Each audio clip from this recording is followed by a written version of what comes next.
आइए हम बात करते हैं संघात्मक व्यवस्था के बारे में, जो शासन की एक प्रणाली है जो प्रायः बड़े देशों में उपयोग में लाई जाती है। संघात्मक व्यवस्था वह होती है जिसमें केंद्र अथवा संघ एवं राज्य के बीच शक्तियों का विभाजन संविधान के प्रावधानों के अनुसार होता है। आइए हम देखते हैं इसके कुछ प्रमुख लक्षण क्या होते हैं। तो सबसे पहला लक्षण जो होता है वह संघ एवं राज्यों के बीच शक्तियों का बंटवारा अथवा विभाजन होता है। संघात्मक व्यवस्था में संविधान सर्वोच्च होता है, साथ ही स्वतंत्र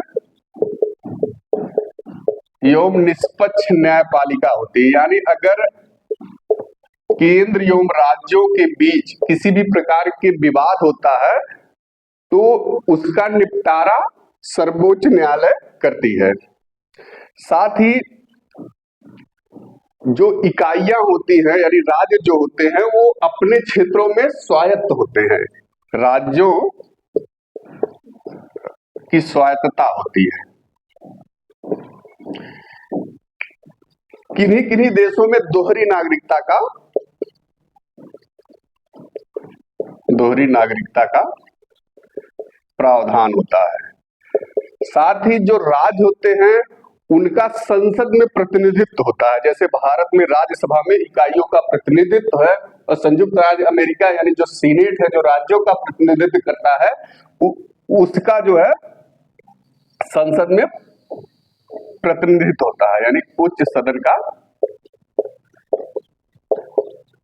उच्च सदन में राज्यों का प्रतिनिधित्व होता है। ये संघात्मक व्यवस्था के कुछ प्रमुख लक्षण थे। इससे जो संबंधित देश हैं वो यूएसए यानी संयुक्त राज्य अमेरिका, भारत, ऑस्ट्रेलिया, कनाडा, और जो भारत के पड़ोसी देशों में है एक है पाकिस्तान, नेपाल, ये मलेशिया भी है। ये सब देश जो है संघात्मक व्यवस्था वाले देश हैं। आइए जो संघात्मक व्यवस्था की जो सबसे महत्वपूर्ण देश हैं जिसमें भारत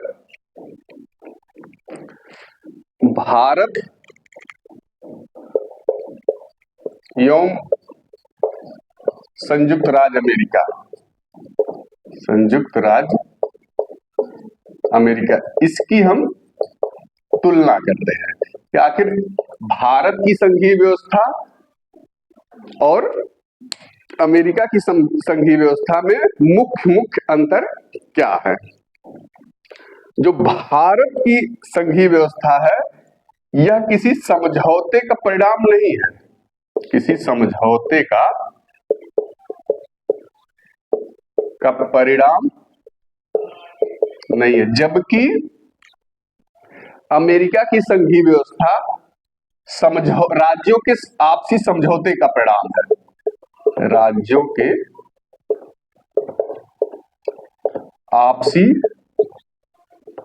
समझौते का परिणाम है।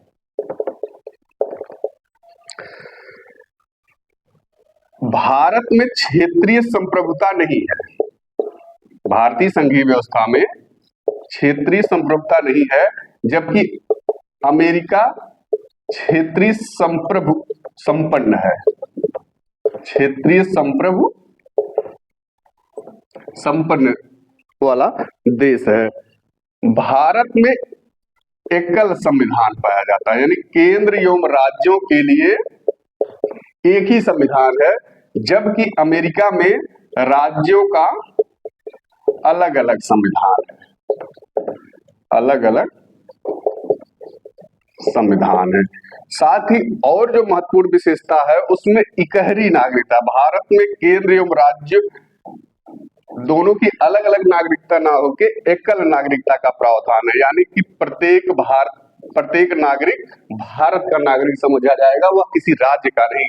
जबकि अमेरिका में राज्य और संघ की अलग अलग नागरिकता, यानी दोहरी नागरिकता का प्रावधान है। इसके बाद जो और मुख्य विशेषता है उसमें है कि राज्य के आकार, राज्य में अगर किसी राज्य के आकार में, सीमा में, नाम में अगर परिवर्तन करना हुआ तो भारत में संसद अकेले कर सकती है। राज्य के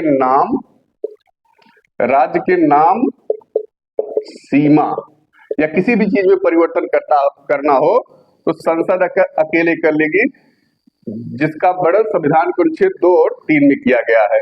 जबकि अमेरिका के राज्यों के नाम, सीमा या किसी भी चीज में परिवर्तन करना हो तो ये राज्य स्वयं करेंगे, ना कि वहां की संघ सरकार। इसके बाद जो भारत जो है विनाशी राज्यों का अविनाशी संघ है। भारत में राज्यों का विनाश हो सकता है, विनाशी राज्यों का अविनाशी संघ है। यानी भारत के राज्य में परिवर्तन, उसको भारत के राज्य को खत्म किया जा सकता है, जबकि अमेरिका में अविनाशी, वहां के राज्य भी खत्म नहीं होंगे और अविनाशी राज्यों का अविनाशी संघ है। अमेरिकी गृह युद्ध के पहले जो है वहां के राज्य जो है अपना अस्तित्व संघ से अलग कर सकते थे, लेकिन जब वहां गृह युद्ध हुआ तो उसके बाद ये आया कि वहां के राज्य भी जो है अपना अस्तित्व खत्म नहीं कर सकते, वो संघ से जुड़े रहेंगे। यानी वहां अविनाशी राज्यों का अविनाशी संघ है, जबकि भारत में विनाशी राज्यों का विनाशी संघ है। साथ ही जो उच्च सदन है उसमें भारत में असमान प्रतिनिधित्व यानी राज्यसभा में प्रतिनिधित्व की बात होती है। तो भारत में जनसंख्या के आधार पर राज्यों को उच्च सदन में प्रतिनिधित्व दिया गया है, जबकि अमेरिका में उच्च सदन यानी वहां के सीनेट में जो है